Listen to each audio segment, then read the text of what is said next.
Red breaking చూస్తున్నాం. ఎద్దును పులి చంపేసింది. ఆదిలాబాద్ జిల్లా బోధ్ ప్రాంతంలో ఈ ఘటన జరిగింది. ఈ నెల 19న దేవుల్ నాయక్ తండాలో ఎద్దును హతమార్చింది. అడవిలోకి ఎవరు వెళ్లవద్దని అటవీశాఖ అధికారి ప్రణయ్ సూచించారు.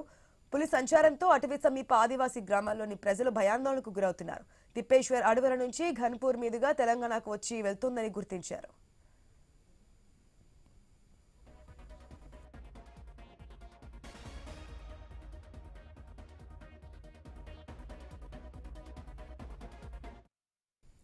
ఈ ఏడాది జూన్లో బోధ్ మండలంలోని నారాయణపూర్, రఘునాథ్పూర్ ప్రాంతాల్లో పులి సంచరించింది. గతేడాది నవంబర్లో వజ్జర్, చింతగూడ, మర్లపెల్లి, నిగిని ప్రాంతాల్లో తిరిగింది. ఏడాదిలో 3 సార్లు బోధ్, సోనాల మండలాలకు వచ్చిందని గుర్తించారు. సోనాల మండలంలోని ఘన్పూర్, వజ్జర్ అడవుల్లో పెద్ద పులి సంచరిస్తోంది. ట్రాప్ చేసేందుకు అటవీశాఖ అధికారులు కెమెరాలు కూడా ఏర్పాటు చేశారు. అటవీ విస్తీర్ణం పెరగడంతో పెద్ద పులి ఆవాసానికి అనుకూలంగా ఉందని తెలుస్తోంది. అటవీ సమీప గ్రామాల ప్రజలను అధికారులు అప్రమత్తం చేస్తున్నారు. ఇప్పటికే ఎక్కడికక్కడ అలర్ట్ గా ఉండాలంటూ కూడా ఆదివాసీ గ్రామాల ప్రజలని అధికారులు అప్రమత్తం చేస్తున్నటువంటి సిచ్యువేషన్ కనిపిస్తోంది. అప్డేట్స్ మా ప్రతినిధి శ్రీనివాస్ ద్వారా తెలుసుకుందాం. శ్రీనివాస్, పులి పాదముద్రలు కూడా మనకి క్లియర్ గా కనిపిస్తున్నాయి. ఎద్దును కూడా చంపేసిందని గ్రామస్తులు చెప్తున్నారు. ఇయర్ లోనే 3 times ఇట్లాగా ఊర్లోకి వస్తోంది, ప్రజల వద్ద అంటే ప్రజల సంచారం చేస్తోంది, పశువుల మీద అటాక్ చేస్తుందంటూ కూడా గ్రామస్తులు చెప్తున్నారు.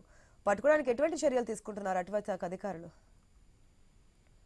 ఆశ, ఇటు ఆదిలాబాద్ జిల్లా బోత్, సోనాల మండలాల్లోనైతే పెద్ద పులి సంచారం అయితే కలకలం రేపుతుంది. దాదాపుగా ఈ ఏడాది ఇప్పటికే ఇటు తిప్పేశ్వరం అడవుల నుంచి గన్పూర్ మీదుగా ఈ బోత్ అడవుల్లోకి 3 సార్లుగా ఈ పెద్ద పులి వచ్చి వెళ్ళినట్టుగానైతే అటవీ శాఖ అధికారులు అయితే గుర్తించారు. సోనాల మండలంలో ఒక ఎద్దుపై దాడి చేసి హతమార్చడంతో అయితే అటవీ సమీప గ్రామాల ప్రజలైతే ఆందోళన చెందుతున్న పరిస్థితులు అయితే ఉన్నాయి. గతంలో కూడా ఈ పెద్ద పులి దాడిలో ఎద్దులైతే మృతి చెందిన సందర్భాలు అయితే ఉన్నాయి. మరోవైపు పట్టచెర్లలోకి వెళ్లాలంటే కూడా రైతులైతే ఆందోళన చెందుతున్న పరిస్థితులు అయితే ఉన్నాయి. ఈ నేపథ్యంలో అటవీ శాఖ అధికారులు అయితే ఎక్కడికక్కడ ఇటు అటవీ సమీప గ్రామాల ప్రజలను అలర్ట్ చేశారు.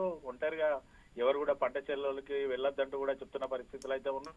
మరోవైపు పులిని ఎప్పటికప్పుడు ట్రాప్ చేస్తున్నైతే ఇటు పులి కదలికలను అయితే